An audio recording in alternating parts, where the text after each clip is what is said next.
UFC 300 main event was announced, and it is none other than your boy Jamal Hill versus Alex Pereira. Now, a couple things I want to say about this. Again, I was listening to the MMA Hour today, and they were talking about this card. Now, if you notice, UFC 301 is already booked and set for Brazil. So, what happened basically was that was the fight that was supposed to headline UFC 301. Now, it's also come out that Dana White has offered three different people to Leon. I'm sure none of them were Bilal, but like I'm pretty sure it was Hamzat, like Ariel Helwani reported. I think they even offered it to Islam, and this third person, I don't know who it was. I don't think anybody has any idea. They didn't say anyways. So I think they were trying to get that to be the main event, and I think this one was meant to be in Brazil, which makes sense. Alex Pereira is his home. Um, but I think they had to switch it out and move this to the main event. Now, we're both big fans of Jamal Hill. I mean, he's your buddy. You fought with him, fought on cards with him in Michigan. But I think it's going to be an incredible fight.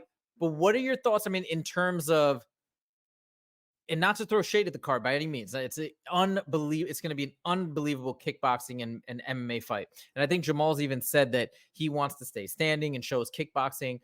But what are your thoughts, I guess, when just based on the buildup and based on what Dana White seemed to be indicating about, oh my God, it's going to blow you away. You're not going to expect it, right? Like, I think in our minds, we thought it was going to be something crazy like Islam Leon or maybe Khabib returning, even though it's probably too far fetched, but something like that. Like, yeah. What were your thoughts on this announcement?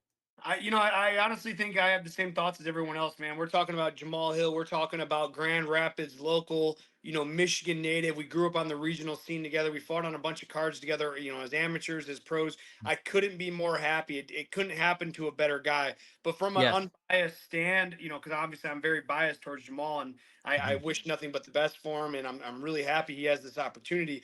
But from the unbiased stand, fan perspective, like, yeah, Dana's, oh, you're not going to believe this. Like, I even considered, like, well, maybe this is where he's going to introduce the 165-pound weight class.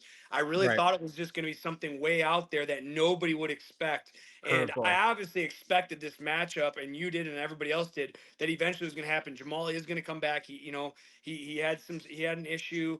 Had a physical issue.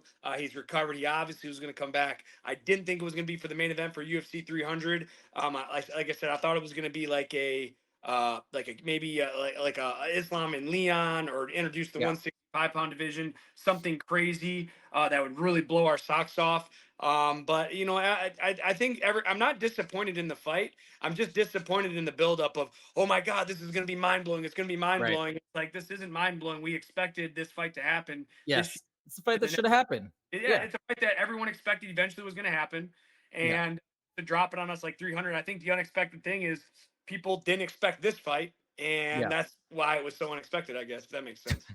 Yeah, there you go. So it kind of was unexpected. I'll say this in closing, okay? Because Jamal. I've listened to his YouTube channel and listened to a lot of interviews of his. And I think the coolest thing about this is it's gonna shine a spotlight. I think Jamal's gonna win, and I think it's gonna shine a spotlight on Jamal because when you listen to his interviews and you listen to his show, you'll realize I think he's one of the most intelligent fighters out there. The way he talks about his approach to the game and a lot of other things, like he's just very intellectual, and I really like to hear his thoughts. I like how carefully he words everything.